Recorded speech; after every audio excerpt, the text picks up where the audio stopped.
अजीब आजमाइश। अल्हम्दुलिल्लाह रब्बिल आलमीन वस्सलातु वस्सलामु अला खातमिन नबिय्यीन अम्मा बअद फ़अऊज़ु बिल्लाहि मिनश शैतानिर रजीम बिस्मिल्लाहिर रहमानिर रहीम।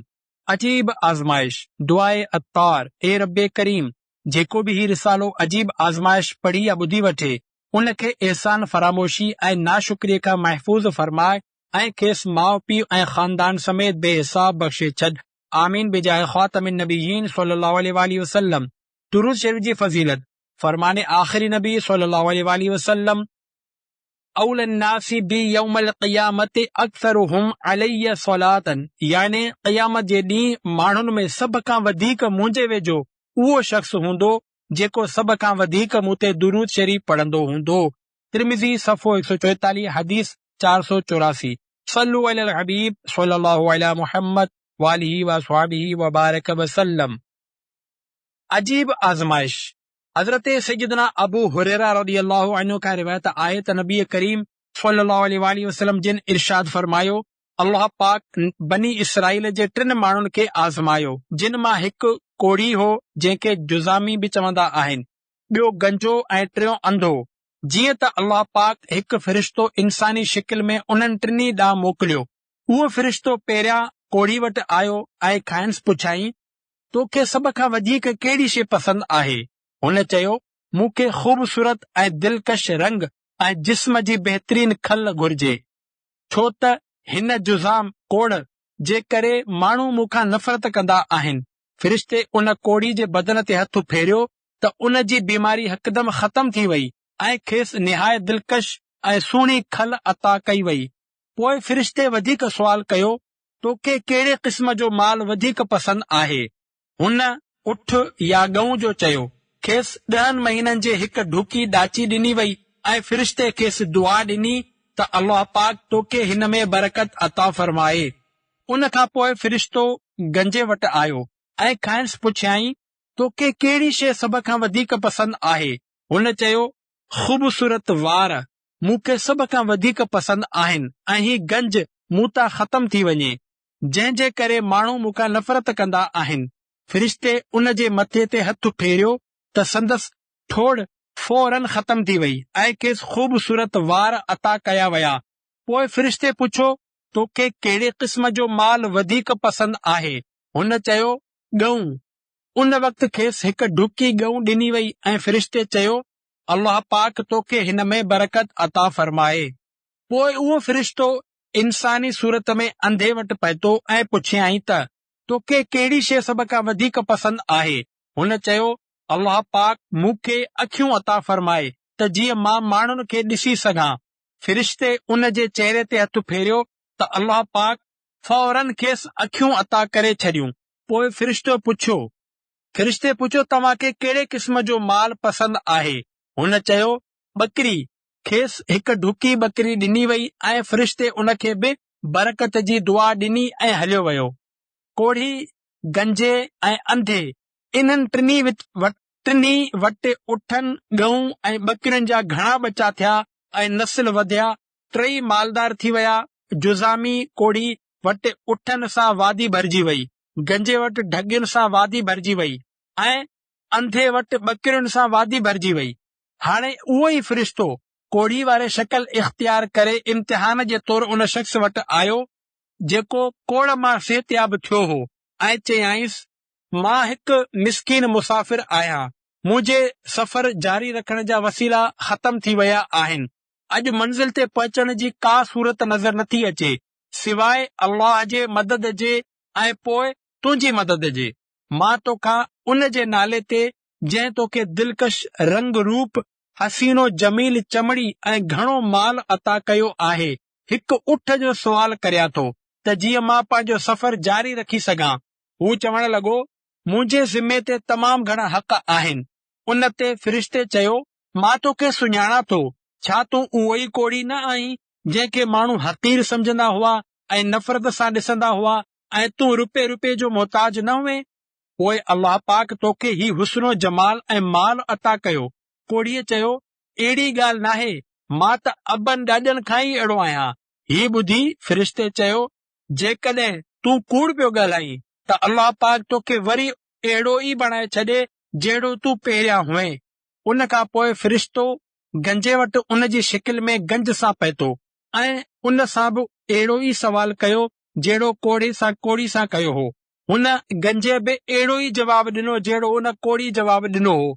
उन ते फ़रिश्ते उहा ई ॻाल्हि कई जेका कोड़ी खे चई हुई, याने जेकॾहिं तूं कूड़ पियो ॻाल्हाईं त अल्लाह पाक तोखे वरी अहिड़ो ई बणाए छॾे जहिड़ो तूं पहिरियां हुएं। पोइ फ़रिश्तो अंधे वटि अंधे जी शिकिल में वियो ऐं चवण लॻो, मां अंधो मोहताज मुसाफ़िर आहियां, मुंहिंजे सफ़र जारी रखण जा वसीला ख़तम थी विया आहिनि। अॼु मंज़िल ते पहुचण जी का सूरत नज़र नथी अचे सिवाय अल्लाह जी मदद जे ऐं पोइ तुंहिंजी मदद जे। मां उन अल्लाह पाक जे वसीले सां जंहिं तोखे बीनाई वापसि कई, तोखां हिकु बकरीअ जो सुवाल करियां थो जंहिं जे ज़रिए मां पंहिंजे मंज़िल मक़सूद ताईं पहुची सघां। अंधे जवाबु ॾिनो, बेशक मां नाबीना हुयुसि। अल्लाह पाक पंहिंजे फज़ल करम सां मूंखे बीनाई अता फरमाई, तंहिं करे तूं जेतिरियूं बकरियूं चाहीं खणी वञ ऐं जेतिरियूं चाहीं छॾे ॾे। ख़ुदा जो कसम, तूं अल्लाह जे नाले ते जेको कुझु खणंदे मां उन ते कंहिं बि नागवारी जो इज़हार न कंदुसि। फ़रिश्ते चयो, तूं पंहिंजो माल पंहिंजे कब्ज़े में रख। ॻाल्हि ही आहे त अल्लाह पाक जे तरफ़ां तव्हां टिनी जो इम्तिहान वरितो वियो हो। अल्लाह पाक तोखां ख़ुशि थियो ऐं तुंहिंजे ॿिन्ही साथियुनि कोड़ी ऐं गंजे खां नाराज़ थी वियो। बुखारी 463/2 हदीस 34-64। प्यारा प्यारा इस्लामी भाइरो, हिन हदीस मुबारक मां ख़बर पई त एहसान फरामोशी ऐं नाशुक्री तमामु वॾो जुर्म आहे ऐं जेको एहसान फरामोशी ऐं नाशुक्री कंदो आहे उहो दुनिया में बि ज़लीलो ख्वार थींदो आहे ऐं महशर में बि ज़िल्लत व रुसवाई संदसि मुक़दर बणजंदी आहे। थोरो गौर करियो, गंजो ऐं कोड़ी जेके पहिरियां तमामु घणी तकलीफ़ में हुआ, जॾहिं उन्हनि खे राहत मिली त हू अल्लाह पाक खे विसारे वेठा, अल्लाह जी राह में माल ॾियण खां इनकार कयाऊं ऐं कूड़ जो बि सहारो वरिताऊं। नतीजे में ज़लीलो ख्वार थी रहिजी विया। अॼुकल्ह बि बदकिस्मती सां जेकॾहिं को नेक कम लाइ सुवाल करे त माण्हू तरह तरह जा कूड़ ॻाल्हाईंदा आहिनि। मिसाल तौर, मूं वटि गुंजाइश नाहे, मूंसां फिलाणा मसइला आहिनि। इहे केतिरा ई कूड़ ॻाल्हाए टाल मटोल खां कमु वठंदा आहिनि। ही छो नथा सोचनि त जॾहिं अल्लाह पाक मूंखे माल ॾिनो आहे त उन जी राह में पंहिंजो माल ख़र्च करे खोड़ सारो सवाब कमायूं हा। जेकॾहिं ॾियण वारो सुवाल करण वारे खां मुतमइन न हुजे ऐं सम्झे त हू फिराड कंदो या इन जी रक़म सही जॻह ते ख़र्च न थींदी त पोइ तोड़े जो उन खे न ॾे, पर इन हालत में बि कूड़ जो सहारो वठणु जुर्म हूंदो। तंहिं करे जेकॾहिं नथो ॾियणु चाहे त कूड़ ॻाल्हाइण खां सवाइ मना करे छॾे। बहरहाल अॼु असांजे मुआशिरे में नाशुक्री जी फ़ज़ा क़ाइमु आहे। नाशुक्री आम छो न हुजे जो जॾहिं शैतान लाइन खे बारगाह इलाही मां धिकारियो वियो त हुन अल्लाह पाक जी बारगाह में अर्ज़ कयो हो, मां तुंहिंजे ॿाननि खे अॻियां पोयां साॼे खाॿे खां भटकाईंदुसि ऐं तूं उन्हनि मां अक्सर खे शुक्रगुज़ार न ॾिसंदे। जीअं त अल्लाह पाक क़ुरान करीम में शैतान जे हिन क़ौल जी ख़बर ॾींदे इरशाद फरमायो। तर्जुमो कंज़ुल इरफान, सीपारो 8 सूरह एराफ आयत नंबर 17। पोइ ज़रूर मां उन्हनि जे अॻियां ऐं उन्हनि जे पुठियां ऐं उन्हनि जे साॼे ऐं उन्हनि जे खाॿे खां उन्हनि वटि ईंदुसि ऐं तूं उन्हनि मां घणनि खे शुक्रगुज़ार न लहंदे। शुक्रगुज़ार माना घटि आहिनि। अहिड़ी तरह अल्लाह पाक क़ुरान करीम में इरशाद फरमायो, मुंहिंजा थोरा ई बाना शुक्रगुज़ार हूंदा।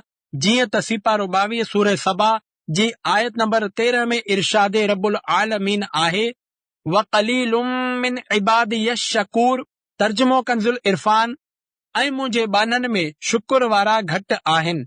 ए आशिक़ान रसूल, वाक़ई हक़ीक़ी माना में शुक्र ऐं सब्र करण वारा बाना तमामु घटि आहिनि। अलबत ज़बानी जमा ख़र्च तमामु घणो आहे। इन खे ईअं सम्झो त जंहिं तरह असां वटि घणा माण्हू ॿियनि जे साम्हूं पंहिंजी मुसीबतुनि ऐं तकलीफ़ुनि जो रोईंदा आहिनि ऐं तरह तरह जा ॾुख ॿुधाईंदा आहिनि। मिसाल तौर, साहिब कर्ज़ तमामु घणो चढ़ी वियो आहे या फुलाणी बीमारी आहे ऐं डॉक्टर ऑपरेशन जो चई रहियो आहे वग़ैरह वग़ैरह। पोइ जॾहिं अहिड़नि खे तसली ॾिनी वेंदी आहे ऐं सब्र करण जो चयो वेंदो आहे त जवाबु मिलंदो आहे, मां त सब्र ई करे रहियो आहियां। हाणे जेकॾहिं को पंहिंजे अंदर जी बाहि कढण खां पोइ चवे त मां सब्र ई करे रहियो आहियां, त उनखे सब्र चवणु दुरुस्त न हूंदो। ईअं ई जॾहिं कंहिंजो खीसो कटिजी वेंदो आहे त हू बिला ज़रूरत माण्हुनि खे ॿुधाईंदो आहे ऐं खीसे कटींदड़ खे ख़ूब गारियूं ॾींदो आहे ऐं पोइ चवंदो आहे त मां सब्र करे रहियो आहियां, त ही सब्र नाहे पर हमाकत आहे ऐं इनखे सब्र सम्झण संदसि ख़ुशफ़हमी आहे। सब्र पहिरें सदमे ते हूंदो। प्यारा प्यारा इस्लामी भाइरो, हदीस पाक में आहे सब्र पहिरें सदमे ते हूंदो आहे। बुखारी 441/1 हदीस 1302। बाद में त सब्र अची ई वेंदो आहे। ॾिसो, जॾहिं कंहिं वटि फोतगी थींदी आहे त घर वारा ज़ारो क़िता रोईंदा आहिनि, पर माअज़ अल्लाह कुझु माण्हू दाहूं कूकूं कंदे हथ पेर हणंदा आहिनि, वार पटींदा आहिनि ऐं कपिड़ा फाड़ींदा आहिनि। इहे सभु हराम आहिनि। फतावा हिंदिया 170/1। पोइ वक़्तु गुज़रण सां गॾोगॾु आहिस्ते आहिस्ते नॉर्मल थी वेंदा आहिनि। असां वटि गुजराती में पहाको आहे, दुख नू ओसरा धाड़ा, यानी ग़म जी दवा ॾींहं आहिनि। यानी जीअं जीअं ॾींहं गुज़रंदा वेंदा आहिनि, ग़म घटिबो वेंदो आहे ऐं ज़ख़्म भरिजी वेंदो आहे। ईअं ई आवाज़ सां रोअण मना आहे। अलबत आवाज़ बुलंद न हुजे त रोअण जी मुमानअत नाहे। यादि रखो, सब्र जो सवाब तॾहिं ई मिलंदो जॾहिं बानो अवल सदमे ते सब्र करे ऐं को बि सब्र वारे जुमिलो ज़बान मां को बि बेसब्री वारो जुमिलो ज़बान मां न कढे। तंहिं करे मैयत जे ग़म वग़ैरह जे मौक़े ते माण्हू पंहिंजो पाण ते क़ाबू रखी ऐं बेसब्री जो मुज़ाहिरो हरगिज़ न करे। तॾहिं ई त सब्र आहे। ॿी सूरत में ॾींहुं गुज़रण सां त सब्र अची ई वेंदो आहे। हक़ीक़ी सब्र ही आहे त वाक़ई तव्हांजी तबीअत ख़राब हुजे ऐं को पुछे त तव्हां चओ अल्लाह पाक जो शुक्र आहे। उन्हनि लफ़्ज़नि सां गॾोगॾु दिल जी कैफ़ियत बि इहा ई हुजे ऐं को बेसब्री वारो जुमिलो ज़बान मां अदा न थिए। सब्र जी फज़ीलत। ए आशिक़ाने रसूल, सब्र तमामु वॾे अजर सवाब जो बाइस आहे। क़यामत जे ॾींहुं सब्र करण वारनि खे गॾु कयो वेंदो त हिकु तमामु वॾो गिरोह गॾु थी वेंदो ऐं पोइ अल्लाह पाक उन्हनि खे बिना हिसाब किताब जे जन्नत में दाख़िल फरमाईंदो। अल ज़ुहद इब्न मुबारक सफ़ो 226 हदीस 643। साबिरीन ऐं शाकिरीन तमामु घटि आहिनि। अफ़सोस, अॼुकल्ह साबिरीन ऐं शाकिरीन सब्र ऐं शुक्र करण वारा किथे आहिनि? हूंदा त मज़ारुनि में हूंदा। हाणे सूरत हाल ही आहे त थोरो कंडो लॻे या मथे में सूर पवे त माण्हू आसमान मथे ते खणी वठंदा आहिनि। असांजे बुज़ुर्गनि जो तिर्ज़ अमल अहिड़ो न हो। उहे पाण बि मुसीबतुनि ते सब्र कंदा हुआ ऐं ॿियनि खे बि उन जी तलक़ीन कंदा हुआ। इन सिलसिले में अल्लाह पाक जे नेक बानी हज़रत सैयद अल्लाह पाक जी नेक बानी हज़रत सैयदतुना राबिआ बसरी रहमतुल्लाही अलैहा सां पेश ईंदड़ हिकु वाक़ियो ॿुधो ऐं पंहिंजे लाइ सब्र शुक्र जो खज़ानो गॾु करियो। जीअं त हिकु भेरो हज़रत राबिआ बसरी रहमतुल्लाही अलैहा हिकु शख़्स खे मथे ते पटी ॿधल ॾिसी उन जो सबबु पुछियो त हुन अर्ज़ कयो, मथे में तमामु घणो सूर आहे, इन करे पटी ॿधी अथमि। पाण फरमायाऊं, तव्हां सेहतमंदी जे शुक्राने जी पटी कॾहिं बि न ॿधी ऐं हिकु ॾींहुं मथे में सूर छा थियो? तव्हां शिकायत जी पटी ॿधी वरिती आहे। तज़किरतुल औलिया 72/1। बुज़ुर्गाने दीन मुसीबत लिकाईंदा हुआ।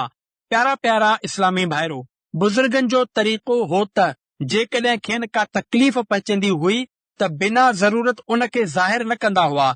एसि ताईं जो कुझु बुज़ुर्गनि जे हालात में ही बि लिखियल आहे त जॾहिं उहे बीमार थींदा हुआ त कंहिंखे पाण वटि मुलाक़ात लाइ न घुराईंदा हुआ त जीअं माण्हुनि खे संदन बीमार हुजण जी ख़बर न पवे। इहयाउल उलूम 362/4। इंसान वॾो नाशुक्रो आहे। बहरहाल ही तसव्वुफ़ जो नुक़्तो आहे जेको अर्ज़ कयो। तसव्वुफ़ दीन खां हटी करे नाहे। जेका ॻाल्हि दीन खां हटी करे हुजे उहा ठीकु नाहे। जाहिल चवंदा आहिनि, असीं त फ़क़ीर आहियूं, शरीअत ॿी आहे ऐं तरीक़त ॿी। हीअ बेवकूफ़ी थी सघे थी। अहिड़ी का तरीक़त नाहे जेका शरीअत खां जुदा हुजे। इन्हनि खे अलॻि अलॻि नथो चई सघिजे। जेको ईअं चवे उहो फिराडी आहे। जंहिंखे ॾिसो उहो ईअं चवे थो जे फ़क़ीर हीअं कयो लिखियो वग़ैरह। हालांकि फ़क़ीर हुजणु तमामु वॾी ॻाल्हि आहे। असां ऐं तव्हां जहिड़ा फ़क़ीर त घिटी घिटी में घुमंदा आहिनि। हक़ीक़ी फ़क़ीर जी तारीफ़ तमामु बुलंद आहे। फ़क़ीर में 4 अखर आहिनि, फ़ा, क़ौफ़, या, ऐन ऐं रा। इन्हनि में फ़ा मां मुराद फ़ाक़ो याने बुखियो रहणु आहे। तव्हां त 4 भेरा पेट भरे खाईंदा आहियो। तव्हां कीअं फ़क़ीर थी विया? तव्हां कॾहिं फ़ा जो बि हक़ अदा नाहे कयो। रोज़ो तव्हां खां हिकु नथो रखियो वञे। तव्हां फ़क़ीर ऐं सूफ़ी कॾहिं खां बणिजी विया? ऐं फ़क़ीर पंहिंजे वात सां पाण खे फ़क़ीर नाहे चवंदो। उहे त माण्हू संदसि फ़इलन ऐं किरदार जे करे खेसि फ़क़ीर चवंदा आहिनि। फ़ाक़ो शायदि तव्हां जे ख़ानदान में कॾहिं कंहिं न कयो हूंदो ऐं तव्हां फ़क़ीर बणिजी वेठा। पोइ क़ाफ़ मां मुराद क़िनाअत आहे, याने जेतिरो मिली वञे उन ते सब्र करणु। मिसाल तौरु कंहिंखां पुछियो वञे त तव्हां जी पघार केतिरी आहे, त जवाब मिलंदो आहे जी 1500 आहे। पोइ पूरी नथी थिए, दुआ करियो 2000 थी वञे। 2000 मिली वेंदा त चवंदा 2500 मिली वञनि। मुंहिंजा आका शेख सादी रहमतुल्लाह अलैह तमामु प्यारी ॻाल्हि फरमाए विया आहिनि, याने मालदारी दिल सां हूंदी आहे, माल सां न। मालदार त नमरूद, फिरौन, क़ारून ऐं अबू जहल बि हो। इमाम मोहम्मद ग़ज़ाली रहमतुल्लाही अलैह बुज़ुर्गनि जो कौल नक़ल कनि था, दौलत, पैसो, दिरहम ऐं दीनार नांग ऐं विछू आहिनि। इन खे उहो ई हथु लाए जेको नांग ऐं विछू खां बचण जो हुनर ॼाणींदो हुजे। कंहिं अर्ज़ कयो इन जो हुनर कहिड़ो आहे? त फरमायाऊं इन जो हुनर ही आहे त हलाल तरीक़े सां हासिल करे ऐं मौक़े ऐं महल ते उन खे ख़र्च करे। मुकाशिफ़तुल क़ुलूब सफ़ो 143। पहिरियां जा माण्हू हलाल तरीक़े सां माल हासिल कंदा हुआ। हाणे केरु ईअं करे थो, उहो असीं नथा ॼाणूं। अॼु केतिरा ई मालदार उहे आहिनि जेके चोरियूं कंदा हूंदा, रिश्वत ऐं व्याज जे ॾे वठि ऐं ख़बर नाहे छा छा कंदा हूंदा। अल्लाह पाक असांजे हाल ते रहम फरमाए। आमीन बिजाह ख़ातम नबीयीन सल्लल्लाहु अलैहि वसल्लम। तव्हांजी हीअ ख़्वाहिश हूंदी त रातो रात 5 लख जो इनामी बॉन्ड लॻी वञे, या इन चकर में हूंदा त रातो रात अमीर बणिजी वञूं। बहरहाल इन जो हुनर केरु नथो ॼाणे। इन करे जेतिरो नांग विछू जो ज़ख़ीरो याने मालो दौलत घटि हुजे ओतिरो चङो आहे। ईअं ई अॻिते हज़रत शेख सादी रहमतुल्लाह अलैह फरमायो, याने बुज़ुर्गी अक़ुल सां थींदी आहे न की उमिरि सां। याने ईअं नाहे त जेको उमिरि रसीदा आहे उहो ई बुज़ुर्ग आहे। अछा वार थी विया, चेल झुकी वई ऐं गारियूं बि ॾेई रहिया आहिनि तॾहिं बि बुज़ुर्ग आहिनि, ईअं नाहे। हिन ज़माने में शुक्रगुज़ार माण्हू तलाश करणु तमामु ॾुखियो आहे। जीअं त अल्लाह पाक क़ुरान पाक में ग़ाज़ियुनि जे घोड़नि जे कसम खणण खां पोइ इंसान जी नाशुक्री बयान फरमाई आहे।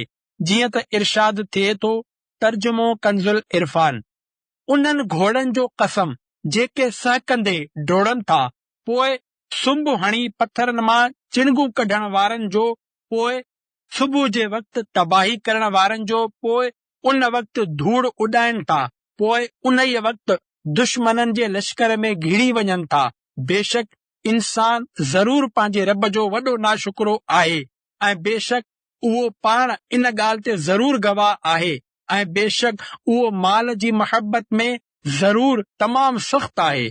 सिपारो 3 सूरह आदियात आयत 1 खां 8। पंहिंजी नाशुक्री हुजण ते पाण गवाह। प्यारा प्यारा इस्लामी भाइरो, अल्लाह पाक जिते इंसान जी नाशुक्रीअ खे बयान फरमायो आहे, उते इहो बि बयान फरमायो आहे त इंसान पंहिंजी नाशुक्री ते पाण गवाह आहे।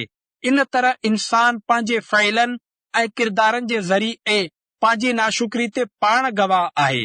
ॾिसो, असीं ज़बान सां त चवंदा आहियूं त अल्लाह पाक जो शुक्र आहे, पर परेशानियुनि जे करे अंदर जी बाहि बि कढी छॾींदा आहियूं। अहिड़ो ई असांजो शुक्र आहे।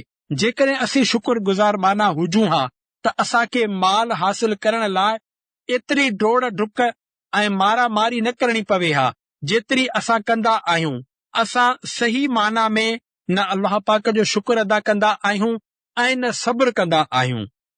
माल जी मोहबत में सख़्त, अफ़सोस इंसान नाशुक्र हुजण सां गॾु माल जी मोहबत में तमामु सख़्त बि आहे। जीअं त अल्लाह पाक इरशाद फरमाए थो, व इन्नहु लिहुब्बिल खैरि लशदीद, तर्जुमो कंजुल इरफान, ऐं बेशक इहो माल जी मोहबत में ज़रूर तमामु सख़्त आहे। सिपारो 3 सूरह आदियात आयत 8। हिन आयत मुबारका जे तफ़सीर में मुफ़स्सिरन बयान फरमायो आहे त इंसान इबादत जे मुआमिले में कमज़ोर पर माल जी मोहबत में मज़बूत आहे। तफ़सीर कबीर। प्यारा प्यारा इस्लामी भाइरो, ही हक़ीक़त आहे त इंसान नेकियुनि जे मुआमिले में सुस्त ऐं दौलत जे मुआमिले में चुस्त आहे। इन खे ईअं सम्झो त जेकॾहिं कंहिंखे चयो वञे त हिकु भेरो दुरूद पाक पढ़ण सां 10 रहमतूं नाज़िल थींदियूं आहिनि, 10 गुनाह मुआफ़ थींदा आहिनि, 10 दर्जा बुलंद थींदा आहिनि ऐं 10 ग़ुलाम आज़ाद करण जो सवाब मिलंदो। तंहिं करे 1000 भेरा दुरूद पाक पढ़ी वठो, वॾी फज़ीलत हासिल थींदी। शायदि हू न पढ़ंदो जेकॾहिं ही ॻाल्हि अख़बार में छपाई वञे त जेको नए चंड शब जुमा ते घर जी कंहिं कुंड में बावुज़ू गोॾनि भर वेही मथो झुकाए 1000 भेरा दुरूद शरीफ़ पढ़ंदो, ईंदड़ प्राइज़ बांड जी क़ुरानदाज़ी में उन जो 5 लख जो इनाम निकिरंदो।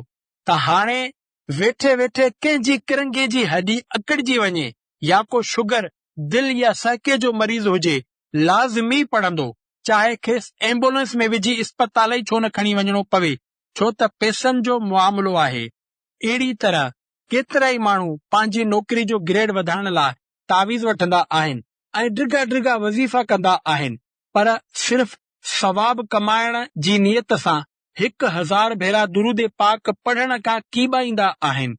यादि रखो, कुझु माण्हुनि जे मौत जो सबबु उन्हनि जो माल हूंदो आहे। अॼुकल्ह अख़बारुनि में अहिड़ियूं ख़बरूं छपजंदियूं रहंदियूं आहिनि त प्राइज़ बांड विकिणण वारनि खे धाड़ेलनि गोली हणी प्राइज़ बांड फुरे वरिता, फिलाणी बैंक जे अमले खे धाड़ेलनि फायरिंग जो निशानो बणायो ऐं रक़म लुटे खणी विया, वग़ैरह वग़ैरह। जॾहिं त ग़रीब इंसान धाड़ेलनि जे गोलियुनि जो निशानो तमामु घटि बणिजंदा आहिनि। हुसूले माल लाइ दीन दाव ते।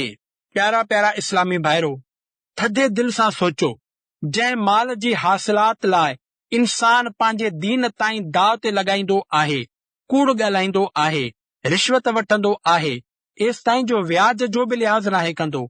अफ़सोस, हिकु ॾींहुं उन माल खे छॾे दुनिया मां रुख़्सत थी वेंदो। तव्हां केतिरो जीअंदा?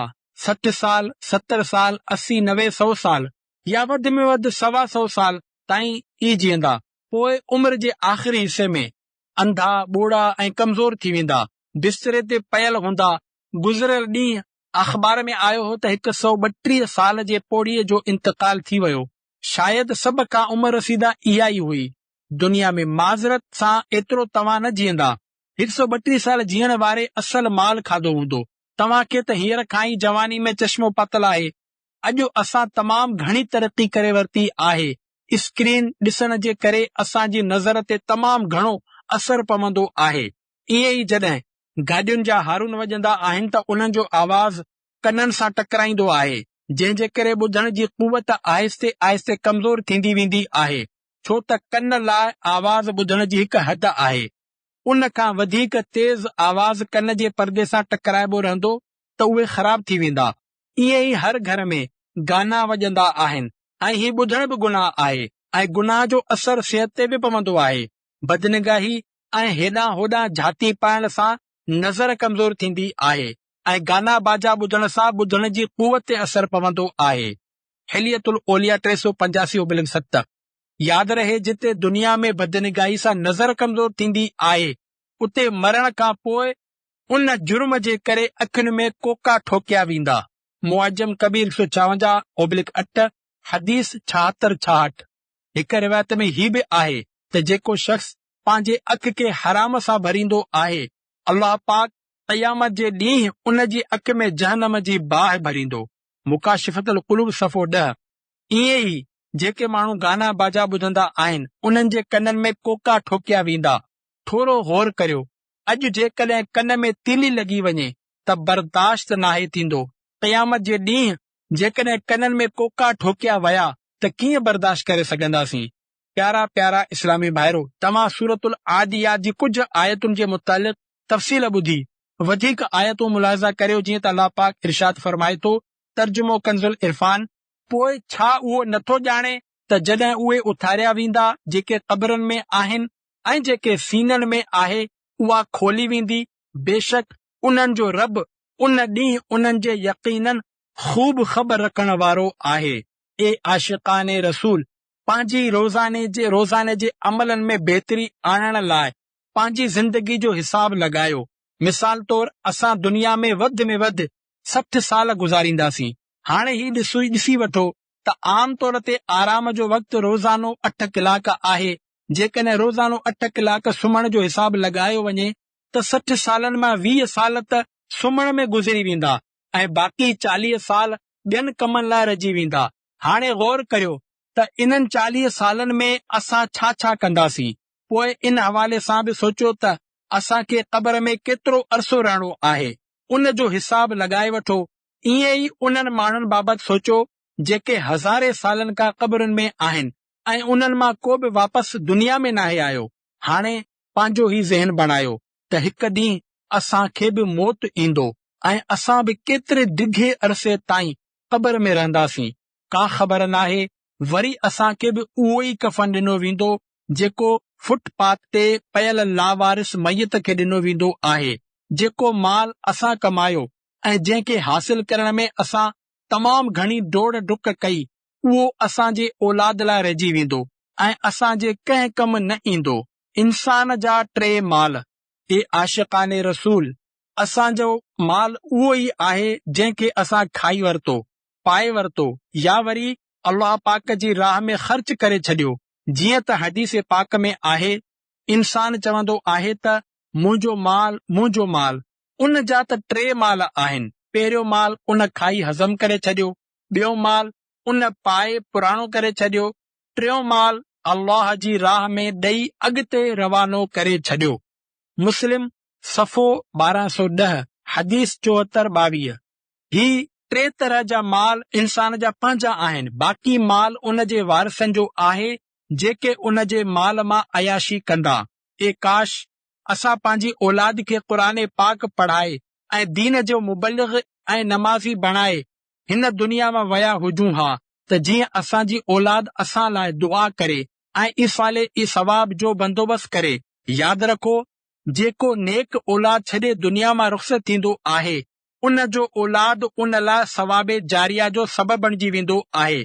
पर अॼुकल्ह नेक औलाद छॾे केरु वञे थो ऐं पंहिंजी औलाद खे नेक बणाइण लाइ कोशिश केरु करे थो। अॼु साहिब औलाद थियण जी त दुआ सभु घुरंदा आहिनि, इन लाइ तावीज़ बि वठंदा आहिनि, पर नेक औलाद जी दुआ को बि नाहे घुरंदो। तंहिं तरह माण्हू सिर्फ़ बेरोज़गारी ख़तम थियण ऐं रोज़गार मिलण जी दुआ त घुरंदा आहिनि, पर हलाल रोज़ी जी दुआ को घुरंदो आहे। शैतान ज़बान ते कहिड़ो लगाम लॻाए छॾियो आहे, दिमाग़ ते ताला पइजी विया आहिनि। ही कंहिंजी सोच नाहे त हलाल रोज़ी घुरूं। यादि रखो, जॾहिं बि रोज़ी घुरो त हलाल रोज़ी घुरो ऐं जॾहिं बि औलाद घुरो त नेक औलाद घुरो। बदकिस्मती सां अॼुकल्ह औलाद जे नेक थियण जी फिक्र तमामु घटि माण्हुनि खे हूंदी आहे। आम तौर ते माउ पीउ जी इहा ई सोच हूंदी आहे त अहिड़ो औलाद हुजे जेको दुनियावी मालो दौलत कमाए ॾे ऐं जदीद ज़माने जे हिसाब सां हले। जेकॾहिं औलाद पाण नेक बणजण जी कोशिश करे त ॼण क़यामत क़ाइम थी वेंदी आहे। वालिदैन खे ॻणती थींदी आहे त किथे मौलवी न बणिजी वञे ऐं पोइ असां खां अहिड़ा मुतालबा न शुरू करे ॾे त 5 ई नमाज़ूं पढ़ंदा करियो ऐं नमाज़ फजर जी अदायगी लाइ उथंदा करियो, वग़ैरह वग़ैरह। असां चऊं था पंहिंजे ॿार खे दावत इस्लामी जे इज्तिमा में मोकिलियो, असां उन खे नेक बणाईंदासीं, पर माण्हू चवंदा आहिनि, न जनाब, असां पंहिंजे ॿार खे मौलवी न बणाईंदासीं। इन्हनि खां पुछियो वञे त तव्हां कलमो कहिड़ो पढ़ंदा आहियो, त चवंदा ला इलाहा इल्लल्लाहु मुहम्मदुर रसूलुल्लाह। उन्हनि खे चयो वञे त तव्हां ऐं असां जंहिंजो कलमो पढ़ूं था, असां दावत इस्लामी वारा तव्हांजी औलाद खे उन जूं ई सुन्नतूं सेखारींदासीं। पर माण्हुनि खे ख़बर आहे त पोइ ही असांजी औलाद खे चवंदा त 5 वक़्त नमाज़ पढ़ो, फजर में बि उथो। जॾहिं असांजो ॿार सुबुह खां राति ताईं कम में हूंदो आहे, पोइ सुबुह जो सवेर उथंदो त निंड पूरी न थींदी, बीमार थी पवंदो वग़ैरह वग़ैरह। न न, असां त पंहिंजो ॿार न ॾींदासीं ऐं असां इनखे फजर में उथण न ॾींदासीं। असांजे मुआशिरे में कुझु अहिड़ा माण्हू बि मौजूदु आहिनि जेके पंहिंजी औलाद खे दीन ते अमल करण खां रोकींदा आहिनि ऐं प्यारे आका सल्लल्लाहु अलैहि वसल्लम जी प्यारी प्यारी सुन्नत ॾाढ़ी शरीफ़ न रखण ॾींदा आहिनि ऐं ॾाढ़ी रखण ते तरह तरह जूं तकलीफ़ूं पहुचाईंदा आहिनि। अफ़सोस, अॼु सुन्नत ते हलण वारो मज़लूम बणिजी वियो आहे। इस्लाम तेरे चाहने वाले ना रहे, जिनका तू चांद था अफ़सोस वो हाले ना रहे। क़यामत जे ॾींहुं अल्लाह पाक हुकुम ॾींदो त जन्नतुनि ऐं जहन्नमुनि खे अलॻि अलॻि कयो वञे। अर्ज़ कयो वेंदो, ए अल्लाह, केतिरनि खे केतिरनि मां अलॻि कयो वञे? अल्लाह पाक फरमाईंदो, 1000 मां 999 जहन्नम खे कढी छॾियो। तिरमिज़ी 113 114 5 हदीस 3179। प्यारा प्यारा इस्लामी भाइरो, अॼु जो मुसलमान दीन खां केतिरो बेज़ार मुंहुं मोड़ींदड़ थी वियो आहे ऐं केतिरे क़दुरु दीन खां परे भॼंदो पियो वञे। बानो नमाज़ नाहे पढ़ंदो, ॾाढ़ी नाहे रखंदो, कूड़ ॻाल्हाईंदो आहे, रिश्वत वठंदो आहे, सभु कुझु कंदो आहे, तॾहिं बि ख़ुशि फ़हमी में आहे ऐं पाण खे सुठो समझंदो आहे। अफ़सोस, अॼु वालिदैन पंहिंजी औलाद खे फिल्मनि ड्रामनि ऐं ॿियनि गुनाहनि में मुब्तला ॾिसंदा आहिनि पर उन्हनि खे टोकींदा न आहिनि। अहिड़नि खे ड्रिजणु घुर्जे त पंहिंजी औलाद खे बुराई खां न रोकण जे करे जेकॾहिं अल्लाह पाक नाराज़ थी वियो त उन जी पकड़ तमामु सख़्त आहे। इन हवाले सां हिकु इबरतनाक वाक़िओ पेशे ख़िदमत आहे। बनी इसराइल जो हिकु आलिम वाज़ फरमाए रहियो हो। उन जो पुटु बि उन महफ़िल में मौजूदु हो।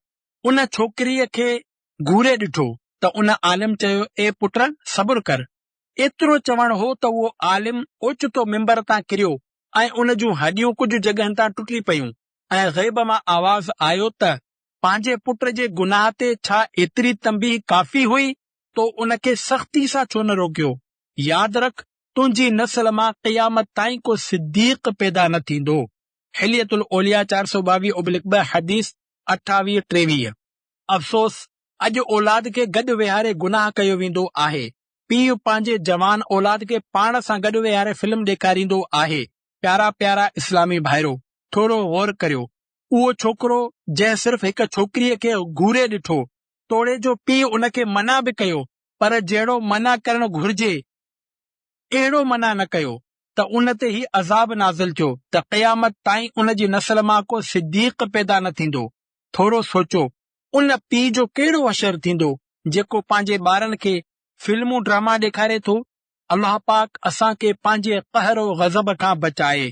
प्यारा प्यारा इस्लामी भाइरो, अञा बि वक़्तु आहे, अञा मौत नाहे आयो। गुनाहनि खां सची तौबा करे वठो ऐं तसव्वुर में पंहिंजी आख़िरत जे बारे में हिन तरह गौर करियो त मिसाल तौर मुंहिंजी उमिरि 36-37 साल थी चुकी आहे, यानी हिकु टियों हिसो ज़िंदगी गुज़री चुकी आहे। मुंहिंजे मथां मौत फिरी रहियो आहे।